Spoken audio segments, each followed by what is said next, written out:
Today's conversation on how to best analyze a company's financial health, brought to you by the CSIA Statistics Committee. I'm with Clayton McCurvey, a full-service CPA firm helping system integrators and end users compete in the global marketplace. Today, we'll discuss some specific KPIs, or key performance indicators, that can help track and measure company performance. Of course, I'll also show you how to compute these ratios along the way as well. I hope that these will shed some light on your own operations, but of course, please feel free to reach out if you'd like an additional resource or set of hands computing or analyzing the results. To learn more, check out the videos throughout the series or visit us at claytonmccurvey.com. In a prior video, we mentioned revenue per employee should be analyzed in concert with utilization. Specifically, in that video, we examined two peer engineering companies and reasons for why revenue per employee might vary from one company to another. And here shortly, I'm going to build on an analysis from that video. But for starters, let's get you familiar with the concept of utilization. To explore this, we're going to look at one employee of an electrical engineering facility, a control system engineer.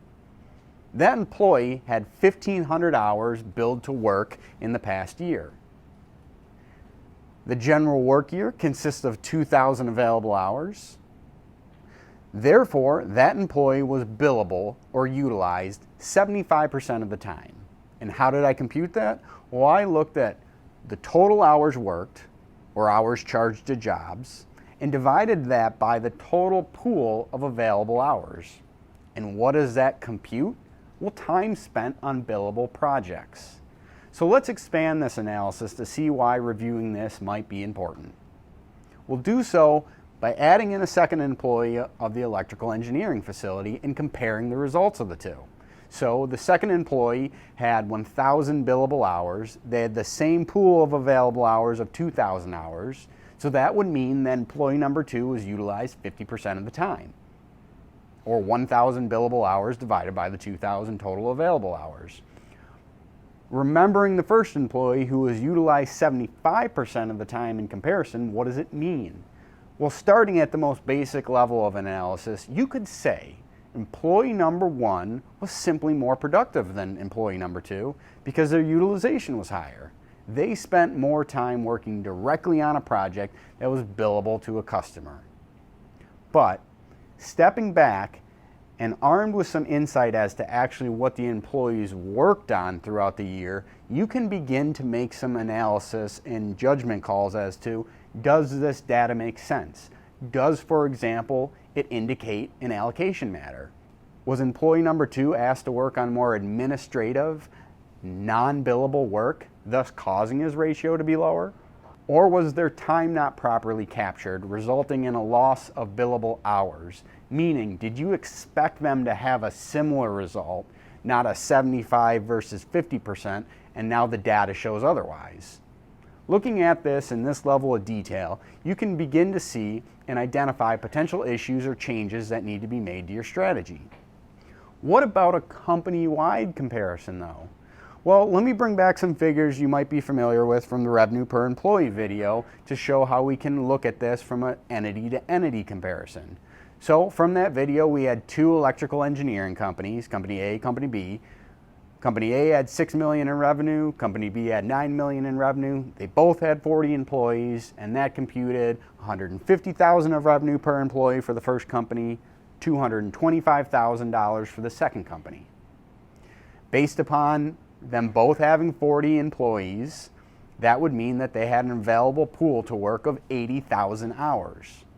And we find out further that the first company billed 48,000 hours to projects to generate that $6 million in revenue, and the second company billed 76,000 hours to generate their $9 million in revenue. So with that, we find out that Company A had utilization of 60%, and Company B had utilization of 95%. Again, just like in our revenue per employee video, at first glance, we might continue to say, well, Company B just looks better. They had the higher numbers in this.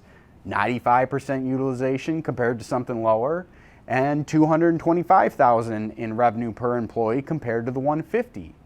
And yes, I agree. In general, the higher these figures are, the better. But be careful. Make sure you ask and answer some of the following questions or identify some of the following levers that can be pulled to give a more in-depth look first. For example, is there an imbalance in overhead? Is our 60% utilization company A due to a result of a significant number of non-billable employees? Or which company utilizes their wage expense most efficiently? And a way that you can look at that is by computing and analyzing the average labor rate per hour, which we'll touch on in a future video in this series, or even bigger picture, which entity is doing the right work? Meaning the result of our analysis could actually point in a different direction from what we've been talking about altogether when looking under the hood. Potentially company A is actually being more thorough in their contract selection process, accepts a lower utilization because they intentionally want to bench employees in order to have resources allocated to go after new, more profitable opportunities. So it could be that Company A actually has the competitive advantage in our analysis. How do we discover answers to any of the questions that we're posing here? Well, it takes further analysis, and we're going to address some of these in a future series where we'll explore concepts such as realization and revenue per billable hour.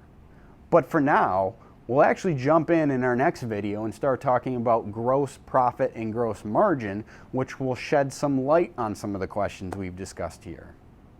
To summarize, utilization allows you to uncover and see not only how utilized your human resource capital is, but the quality of that utilization when compared to other measures. It's computed by comparing billable hours against the total pool of available hours. If you are unaware of the Pulse survey or want to find out more, get in touch with a member of the Statistics Committee. Let us know if you found this information useful. Of course, we're also able to help analyze your data and provide relevant insights. Let us know what you're thinking, and thanks for watching.